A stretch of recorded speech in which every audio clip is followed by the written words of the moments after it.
Muito bem, seja bem-vindo. Quero cumprimentá-lo com a paz do Senhor, ou a graça e a paz. Que Deus abençoe a sua vida. É um prazer estarmos juntos novamente. Nós vamos fazer aqui a conclusão da carta à igreja de Éfeso, né? A primeira das 7. Estamos tratando nesta série aí sobre as 7 igrejas do Apocalipse ontem e hoje. Agora concluiremos então a carta à igreja de Éfeso. Observe então, querido irmão, que estas verdades estejam em nossos corações. As seguintes verdades que foram pontuadas ali ao longo deste texto, né? Na verdade, é um pequeno esboço aí para você que desejar, quem sabe, trabalhar ali na sua igreja, na sua congregação, ou você, irmão, que deseja se aprofundar nos estudos bíblicos no livro de Apocalipse, em especial nesta carta. Então, o que você tem aí é uma proposta de um esboço, na verdade, e foram os pontos que nós vimos, né? Você pode olhar aí nos vídeos anteriores, foi esse o roteiro que nós seguimos. Então, no versículo de número 1, você tem ali a garantia da presença e da proteção de Jesus.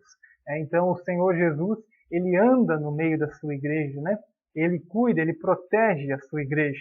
No versículo 2, versículo 3, versículo 6, nós vimos sobre a questão de ser ativo em boas obras, né?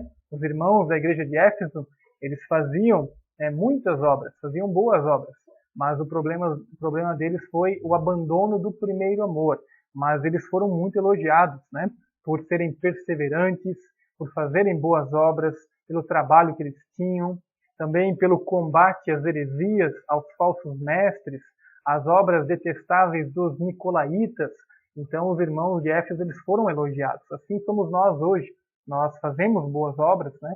Nós temos alguns frutos a apresentar, mas se porventura nós estivermos abandonados, ou estamos talvez abandonando o primeiro amor, então nós precisamos ser vigilantes, precisamos despertar, precisamos nos arrepender, que é o que nós vimos aí nos versículos 4 e 5, aonde tinha por título o perigo de errar no essencial.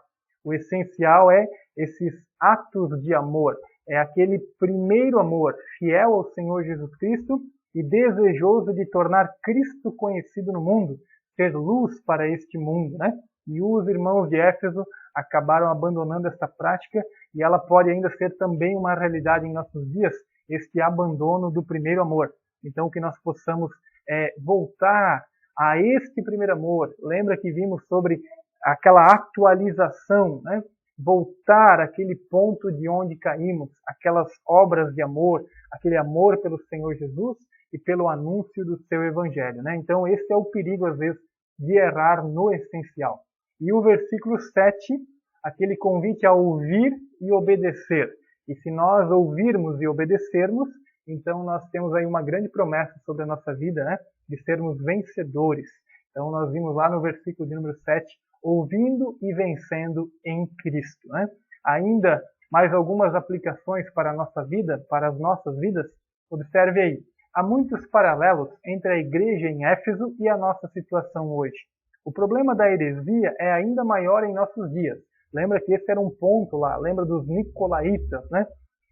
Ainda maior hoje em nossos dias, por haver literalmente milhares de movimentos religiosos mundiais. Isso pode ser constatado a cada dia, né? Nesse sentido, a igreja de Éfeso é um exemplo positivo a ser seguido.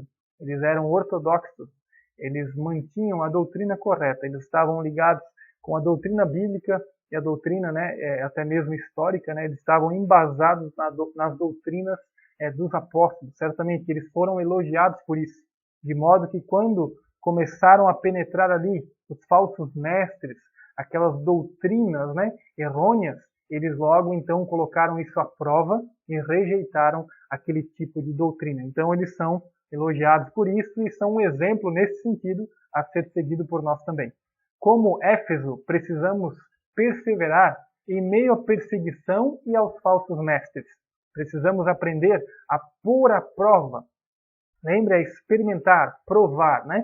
Pregadores em nossas igrejas e nos certificar de que a sua ortodoxia, a doutrina, né? Aquilo que ele crê, ou em outras palavras, a sua teologia, o seu corpo doutrinário, né?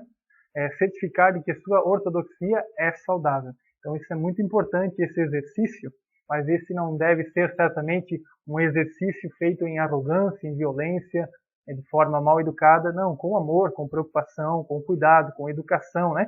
Sobre isso, inclusive, nós temos aí no canal uma série sobre ortodoxia humilde. De repente, se você desejar, dê uma olhadinha ali na playlist, você vai encontrar a série Ortodoxia Humilde.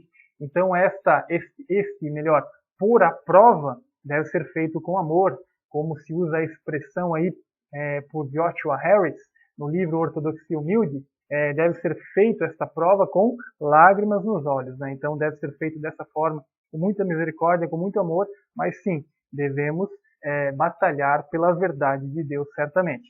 E ainda, por último aqui, a lição negativa, no caso de Éfeso, se relaciona com o nosso amor a Deus e aos nossos irmãos na fé.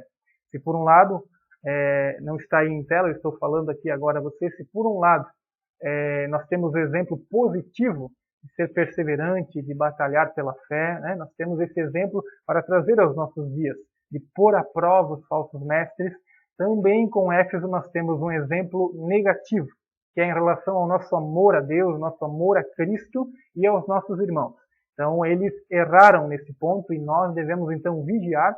E se porventura nós estivermos errando também nesse ponto de abandonar o primeiro amor, nós devemos nos arrepender e voltar para o Senhor então.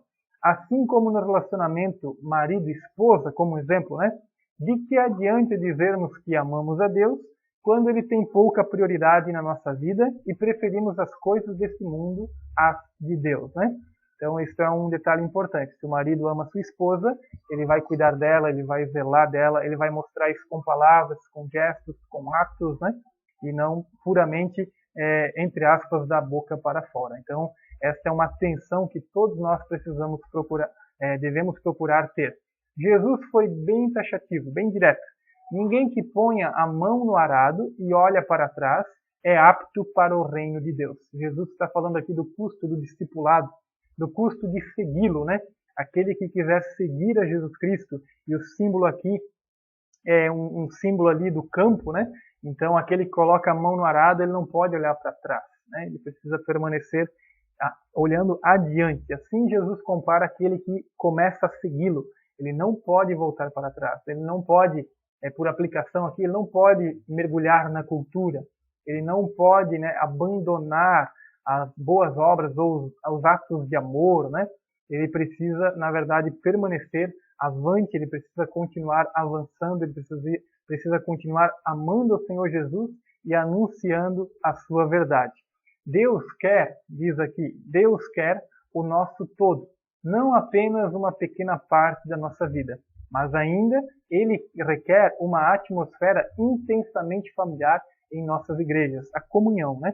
Por todo o Novo Testamento, as figuras de irmão e irmã predominam, e essas não são somente metáforas casuais. A igreja precisa desesperadamente de um novo senso de comunhão no nível mais profundo, né? Então nós não podemos perder isso.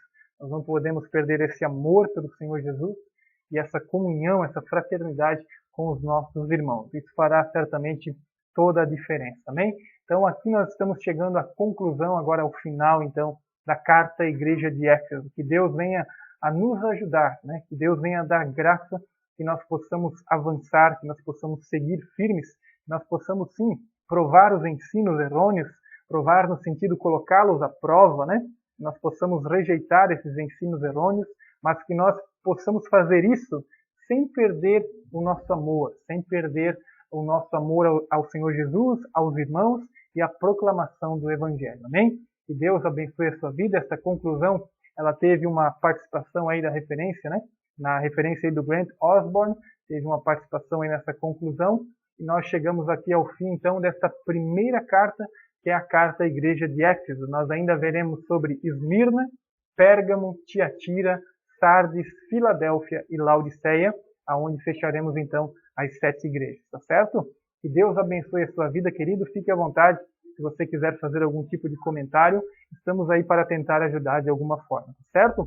Acompanhe aí o próximo vídeo desta série, aonde nós vamos iniciar o conteúdo sobre a igreja de Esmirna, tá certo? E aquela igreja de Esmirna, nós vamos ver também que ela não recebeu nenhuma repreensão, assim como foi a igreja de Filadélfia também, tá certo? Então esteja conosco, será uma honra para nós. Um grande abraço e que Deus abençoe.